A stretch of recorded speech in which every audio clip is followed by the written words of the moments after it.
ताज्या बातम्यांसाठी महान करेला सबस्क्राइब करा आणि बेल आयकॉनला क्लिक करा। अर्जुनवाड मतदारसंघात राजर्षी शाहू आघाडीचा प्रचार वेगात। अमोल चव्हाण व सीमा म्हैसाळे यांनी लावला प्रचाराचा धडाका। अर्जुनवाड तालुका शिरोळ येथे माजी मंत्री व विद्यमान आमदार राजेंद्र पाटील यड्रावकर यांच्या नेतृत्वाखालील पॅनेलमधील राजर्षी शाहू आघाडीचे जिल्हा परिषदेचे उमेदवार अमोल दादासो चव्हाण व अर्जुनवाड पंचायत समितीचे उमेदवार सौ सीमा जितेंद्र म्हैसाळे यांनी शनिवारी आपल्या मतदारसंघात जोरदार प्रचार करत मतदारांच्या गाठी भेटी घेतल्या। या प्रचार दौऱ्याला मतदारांचा उत्स्फूर्त प्रतिसाद मिळाला असून सर्वसामान्य नागरिकांकडून मोठा पाठिंबा लाभत असल्याचे चित्र दिसून येत आहे।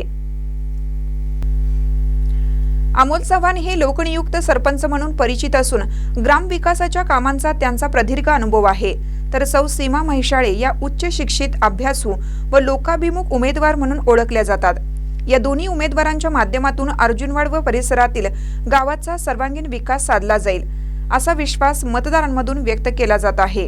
प्रचारादरम्यान विकास, पाणीपुरवठा, रस्ते, आरोग्य, शिक्षण, महिला व युवकांसाठी संधी निर्माण करणे तसेच शेतकरी व कष्टकरी घटकांसाठी योजना प्रभावीपणे राबवण्याचा निर्धार उमेदवारांनी व्यक्त केला। जनतेच्या विश्वासावर आणि विकासाच्या अजेंड्यावर ही निवडणूक लढवत असून राजर्षी शाहू महाराजांच्या विचारधारेनुसार सर्वसमावेशक विकासाला प्राधान्य दिले जाईल असे अमोल चव्हाण व सीमा म्हैसाळे यांनी सांगितलं।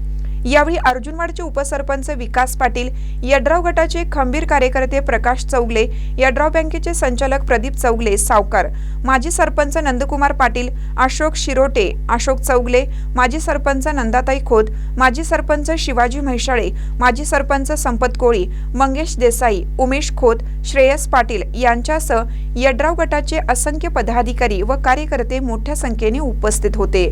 महानकर न्यूजसाठी कृष्णा थेगांना, अर्जुनवाड।